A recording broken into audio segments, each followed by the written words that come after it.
Është koha të lidhemi drejt për drejt me Sarandën, do ndalemi pikërisht në Bunet, sepse një nga miqtë e këtij programi, astrofizikanti Ralt Buneci, është ndalur aty, ka lënë Kanadan dhe ka zgjedhur që t'ju ofrojë ndihmën e tij të vegjëlve, fëmijëve që kanë një kurreshti të papar, për të vëzhguar me sy të lirë dhe me teleskop, yjet dhe gjithçka mund të shohin nga kjo pikë e Shqipërisë. Ralt, përshëndesim. Ralt, përshëndetje. Të lidhemi me ty dhe të flasim për astronomi, astrofizikën. Po Erisa. Besoj jemi tani në një komunikim me Raltin, a dëgjon? Po, ju dëgjoj shumë mirë? Të përshëndesim nga Mesdrita. Përshëndetje. Përshëndetje. Ku janë yjet e Ralt? Yjet janë gjithandej. Gjithandej. Po, nuk i shohin në toka, sipër kemi diellin, për momentin nuk i shohin vetëm një yll. Një yll, dielli yll është në fakt. Bukur. Ralt, çfarë po ndodh në Bunet të Sarandës? Na trego pak. Përse në Bunet një herë? Po, në Bunet të krijojmë kushtet më të mira për të mbledhur një tufë me fëmijë, e për të zbavitur fëmijët dhe mësuar njëkohësisht me një teleskop që ka marrë, duke i ndjenjur ke koka, duke i treguar, duke afruar më shumë natyrën, me botën që i rrethon. Si funksionon e gjitha? Si funksionon e gjitha? Ideja është që fëmijët kryesisht të kënaqen, si nga ana e lojrave, detit e gjithë tjera, pushime, por njëkohësisht dhe të mësojnë pak pa u lodhur, domethënë të mësojnë disa gjëra të bukura nga natyra, që normalisht të kënaqen dhe nga ana e mendjes dhe nga ana e trupit. Të kënaqen plotësisht, totalisht. Janë fëmijët kurreshtarë, Ralt? Më mytoj me pyetje, dhe bëjmë pyetje të bukura. Cilat janë pyetjet më të bukura që të kanë bërë? Më çuditshme ndoshta, nga kurioziteti. Pyetjet më të thjeshta që mund të bëhet.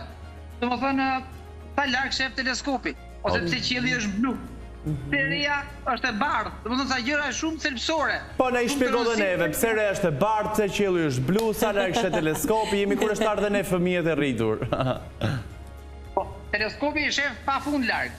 Thjesht objektet larg bëhen shumë të vogla dhe nuk shjuajnë gjë.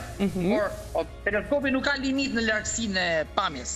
Shef domethënë pafund larg. Po. Dhe qielli është blu sepse ngjyra blu përthyet, ngjyra blu e diellit përthyet, duke i lënë diellit vetëm ngjyrat e verdha, të kuqe e tjera. Kurse rrethën bardha sepse pasqyrojnë të gjitha ngjyrat, njësoj. Domethënë, të gjitha ngjyrat e diellit pasqyrojnë në të gjitha drejtimet për shkak të rrethëve, sepse kanë thërmia, pulza uji e akulli më të mëdha se ta molekulat e ajrit. Molekulat e ajrit pasqyrojnë vetëm dritën blu. Kryesisht ultraviolet. Ralt, atë kanë pyetur ende fëmijët në rast se kemi një planet aty jashtë të banueshëm si toka, të jetueshëm? Po, më kanë pyetur shumë, a ka alien, çfarë janë alienët? Çfarë u ke thënë për alienët, janë kurreshtare fëmijëve? I kam thënë që janë nga gjitha format e mundshme. Po mos është pak herë t'u themi. Alien ka lloj, janë lloj alienësh. Dhe këtu në tokë ne kemi me miliona, qindra miliona lloje speciesh vetëm këtu në tokë. Që nuk mund të themi që toka, jeta në tokë ka këtë formë, ka një shumëllojshmëri formash. Kështu dhe në planetet tjera. Në secilin planet ku mund të ketë jetë, do ketë një shumëllojshmëri formash gjithashtu. Kështu që jeta është shumë e larmishme, është kudo, jemi mbushur me jetë, me planete, me shumë natyra shumë universale, shumë e bukur, shumë interesante. Ralt, unë jam i sigurt që ti përditësohesh me informacionet për të fundit dhe një nga zbulimet që njerëzimi ka bërë është një planet i ngjashëm me tokën dhe mos gaboj është 24 vite dritë larg, mund të korrigjosh lehtësisht? Po, ka shumë planete, domethënë me vazhdimsinë ne kërkojmë gjithmonë planete. Mjetet sofistikohen dhe nga planetet mëdha, më të rënda që gjenden më kollaj, ne vijmë në planetet gjithmonë më të vogla që i afrohen masisë tokës. Dhe nëse planetet vinë i afrohen masisë tokës, ato bëhen më të mundshme për të pas jetë, më të banueshme në përgjithësi. Dhe ne gjithmonë më shumë do gjejmë planete që i afrohen gjithmonë më shumë tokës. Po nuk është e thënë të ketë jetë në planete që janë të ngjashëm me tokën. Mund të ketë planetet që janë komplet ndryshe nga toka, kanë energjinë e tyre dhe formojnë jetën. Nuk është e thënë, ne jemi më të bindur, më të sigurt që normalisht në planetet ngjashëm me tokën ka jetë, por jetë mund të ketë kudo. Edhe në planete shumë të çuditshme, shumë të ndryshme nga toka. që jeta ka aftësi shumë madhe për të mbijetuar. Dhe të mbijetoj. Në planete nga më të drejtë. Erald, nëse bëjmë një krahasim Shqipëri-Kosovë, kemi një fakt shumë interesant. Kosova ka hedhur hapa më serioz për sa i përket të gjithë investimit në këtë fushë, në astronomi. Mos harrojmë që vëzhguesi i tyre kombëtar u themelua në 2024, por në fakt që një punë e nisur shumë më parë.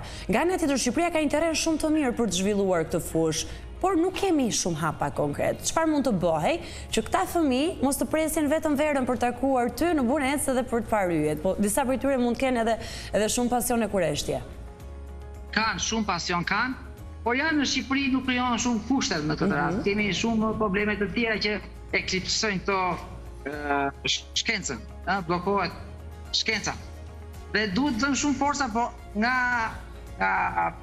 pjesë që merren seriozisht me organizimin e popullit. Domethënë Kosova është më mirë në këtë hetim sepse ka një organizatë më të madhe, do të lëshuar sa fonde në këtë rast. Janë ca probleme që është e vështirë në Shqipëri.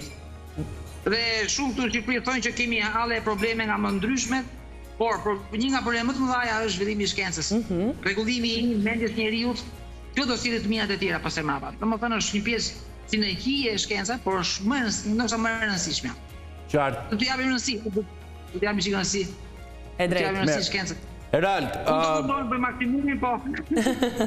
Unë vetëm një herë në jetë kam parë në teleskop dhe kam parë hënën, kam vështruar hënën, dhe është një eksperiencë vërtet interesante. Imagjino çfarë mund të bësh me atë teleskopin që ti ke pozicionuar në Bunec dhe çfarë përshtypjesh mira marrin fëmijët. Çfarë do na tregosh? Çfarë mund na ilustrosh sot? Ose na tregosh teleskopin? Di pa më afërditë. Po, di pa më afërditë. Ishte në Perëndi, afërdita duke si një hënë, jo e plot, po treqerekse. Shumë e vogël dhe e bukur. Dhe pam dhe hënën.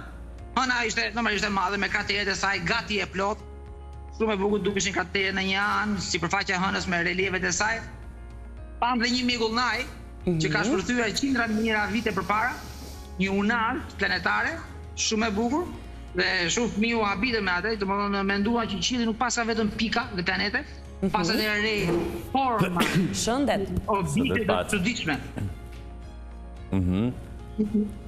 Erald, tani, unë e di që mund vendoset kamera telefonit tek syri i teleskopit. A mund ta bëjmë tani live? Mund të demonstrojmë diçka? Do t'ju tregoj një varg e cila, shpresoj ta gjej, një varg e cila duket vetëm velat e sipërme dhe jo pjesa poshtme, për shkak të tokës që është sferike.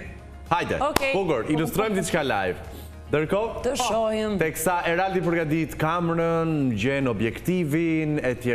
Alba më tregon nëse ka parë ndonjëherë në teleskop. Çfarë ke parë ti teleskop, Alba? Jo, dhe po dëgjoja me vëmendje ty në atë çfarë the dhe jo, nuk kam vëzhguar asnjëherë. Është një eksperiencë shumë e bukur. Ndaj dhe bëra krahasimin pak më parë për treguar disi dhe për Kosovën, sepse ata kanë një qendër kombëtare për ta bërë. E gjetëm më duket. Erald, e gjetëm atë? E gjetëm. Pa ta shohim çfarë gjetëm. Kemi verën velat e anijes. Vetëm velën e anijes, por anija nuk duket sepse është më poshtë. Qartë, ja, Alba si funksionon. Kështu i kam unë fotot e hënës në telefonin tim. Okej, ja ta shohim çfarë tregoi Eraldi tani. Pra vendoset kamerat tek objektiv, ja, e dhe sheh. po shohim vela. Po. Shohim vetëm velat e anijes. Varkës, por varka nuk duket sepse është poshtë horizontit. Sa do donim të ishim edhe ne në Sarand, në Bunec, more Erald. Ja, kështu është, sa ti bëjmë, ja. Erald, rrotulloje pa kamerën që të kemi një pamje të pastër të mirë. Pra, po na dëshmoje diçka me këtë, pse duken vetëm velat. Pse duken vetëm velat? Sepse toka është e pjerrët. Sferike. Toka është e harkuar. Është e harkuar. Harku i tokës bën që të mos duket pjesa e poshtme e anijes. Jo më larg se dje, një ftuar e jona tha që toka është e shteshtë. Sot po dëshmojmë që toka është e rrumbullakët, pa qëllim kjo. Jeni se po ta vendosin edhe një herë. Merr kohën tënde, Erald. Ne kuptojmë që kjo bisedë ka peripecitë e veta. E dim që objektivin e telefonit do ta vendosje në objektivin e teleskopit, kështu që pozicionohu, ne kemi shumë pyetje, jemi kureshtar dhe jam i sigurt që për gjithë ata që se kanë provuar, kjo eksperiencë është fantastike. Është më e qartë tani. Erald, besoj është mjaftueshëm për të kuptuar edhe gjithë qëllimin e kësaj bisede dhe asaj çka ti po bën për dvegjlit në Bunec të Sarandës. Jam kureshtare për të na treguar pak më tepër për koston që ka një teleskop, për të kuptuar në rast se prindrit munden që nëse kanë fëmijë të pasionuar edhe gjithashtu me dëshirë për të zhvilluar në këtë drejtim, mund ta blejnë një teleskop për të veçlit e tyre, sa të kanë kushtuar ty pajisjet? Mund ta blej. Kjo pajisje kushton rreth $350, 350.000 lekë. 3 minutë domethënë. Po? Të vjetra, por ka teleskop më të lirë, më të mirë se kjo. Unë jam rrit me një dylbi të vogël me një lente 2.30 metra të vogël. Dhe ajo mjaftoi për mua që unë të futem sa e fushë. Kurse ky teleskop ka një objektiv shumë më të madh dhe shikon shumë më tepër se çka kam parë, kam qenë i vogël. Kështu që kushtet sot janë shumë më të mira dhe pagesa është pak a shumë më njëjtë. Po ta kapësh në raport me pagesën më parë. Pa prindrit mund ta ushqejnë këtë pasion të fëmijëve, thua. Po, në kjo fëmija ka pasion, ka dëshirë dhe prindrit duhet që t'i afrojnë këtë lloj dëshira të fëmijëve, mund ta bëjnë. Të gjithë mund t'i bëjnë këtë teleskop. Në Shqipëri është pak më e vështirë për të gjetur, por mund të gjenë. E mia është të paktën 10 metra, 10 teleskopi, të paktën. Po? Vetëm kjo, diametri i teleskopit është parametri kryesor. Po? Gjithë tjerat janë pastaj aksesor. Kjo është kryesorja. Diametri i këtij teleskopi, sa i madh do të jetë ky, aq më i mirë është. Të paktën është rekomandohet 6 inç. 6 inç, por edhe 10 cm nuk është keq, është mirë. Te çdo lloj objekti, siç pa mbron, objekte të bukura, edhe me këtë shifën. Erald, informojmë publikun mbi ngjarjet dhe ndodhiqet që do ndodhin gjatë kësaj vere mbi firmament. Do kenë ndonjë shim meteorësh, kemi ndonjë datë të rëndësishme që të gjithë duhet i kemi syt nga qielli? Po, kemi 2 shijera meteorësh në gusht. Okej. Kemi një në rreth mesit të gushtit dhe një nga fundi i gushtit. Janë 2 shira, po ai i mesit të gushtit, Perseidet janë shumë të dendur, ka më shumë objekte. Duhet të gjeni vende të errta, pa drita, domethënë. Okej, do mund t'i shohim me sy të lirë. Me sy të lirë, fantastike. Po, me sy të lirë, mund të shihni edhe 20, 30, 50 në orë. Varet, do shihet më vonë se sa do jetë numri, por gjithmonë numri është i madh. Dhe do shihni i plot. Janë shumë të bukura. Dhe do shprehim shumë dëshira atë ditë. Po, dëshira shprehni ju çdo ditë, po. Atë ditë, jo në ditë. Edhe kur nuk ka shih. Ne falenderojmë shumë. Faleminderit shumë për këtë kontribut që jep për të veçlit në Shqipëri. Të përshëndesim, gjithmonë për një si komunikimi me ty. Ja ne kemi profesionistët që nga do ku udhtojnë, vinë, kthehen në Shqipëri edhe sjellin edhe dijen e tyre. Shkojmë një herë në një shkëputje, kthehemi vetëm pas pak, është koha të flasim për shëndet.